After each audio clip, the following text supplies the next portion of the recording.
Palestinian militant group Hamas has carried out brutal acts of terror against Israeli civilians, and Israeli and American leaders are always keen to tell us how dangerous and evil Hamas is. The inhumanity of Hamas. I have no sympathy for Hamas. That keep shelling Israel with thousands of rockets and mortar shells. But what if I told you that Israel helped create Hamas?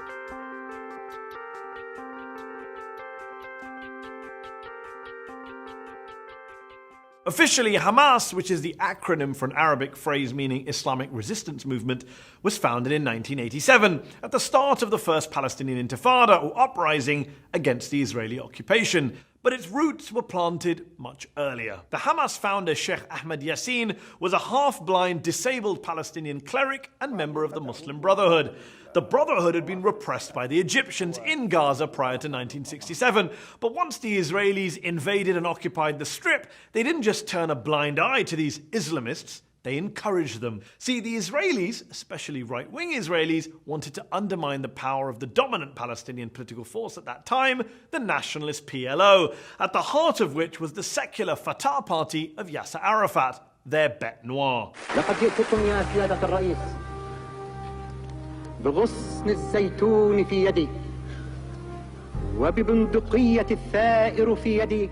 By empowering Sheikh Yassin and the Muslim Brotherhood, Israeli leaders thought they could divide and rule the occupied Palestinians, play them off against each other, secular nationalists against religious Islamists. So in 1978, when Yassin wanted to officially register his Islamic Association, which was basically the precursor to Hamas, the Israelis were only too keen to help. Yassin built and grew a network of Islamist social institutions across Gaza, including schools and clubs and mosques, and Israel helped fund some of those projects. Most American politicians have no clue about any of this, although the former Republican Congressman Ron Paul once made this point on the floor of the House. Hamas was encouraged and really started by Israel because they wanted Hamas to counteract Yasser Arafat. Arafat himself told an Italian newspaper, quote, "Hamas is a creature of Israel." He even claimed that former Israeli Prime Minister Yitzhak Rabin admitted as much to him, calling it a fatal error. Now, you might be wondering, why should I believe mad Ron Paul or the famously shady Yasser Arafat?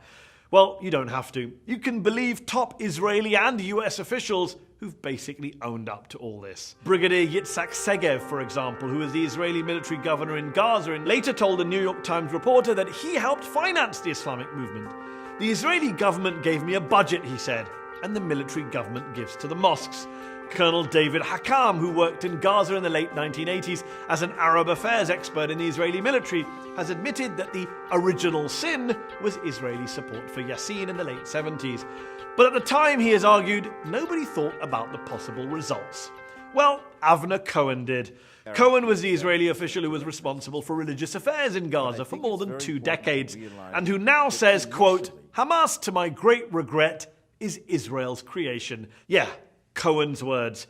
He actually wrote an official report to his superiors in the mid-1980s, warning them not to play divide and rule in the occupied territories and calling on Israel to, quote, "break up this monster before this reality jumps in our face." But no one else on the Israeli side really took the possibility of blowback seriously at that time.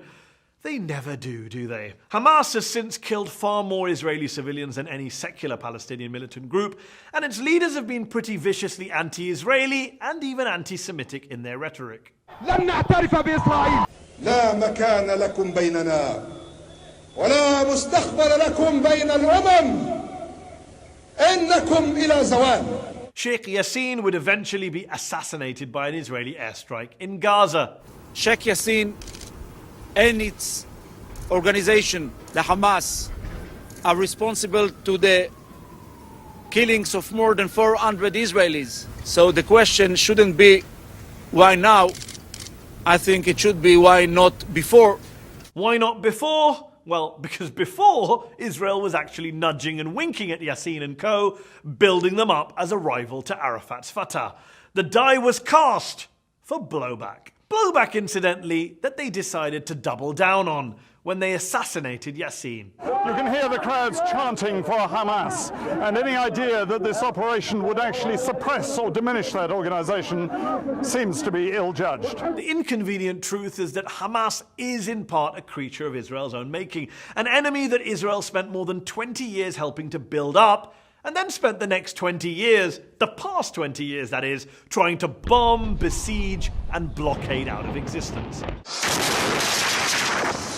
The 3 Gaza wars fought by Israel against Hamas since 2008 killed around 2,000 Palestinian civilians and a dozen Israeli civilians.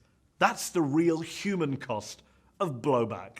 David Long, a former Middle East expert at the US State Department under Ronald Reagan, told journalist Robert Dreyfus, "I thought the Israelis were playing with fire. I didn't realize they'd end up creating a monster. But I don't think you ought to mess around with potential fanatics. It's a lesson both the Israelis and the Americans never seem to learn, though. And as usual, innocent people, in this case Palestinians and Israelis, continue to lose their lives as a result." If you see something, say something.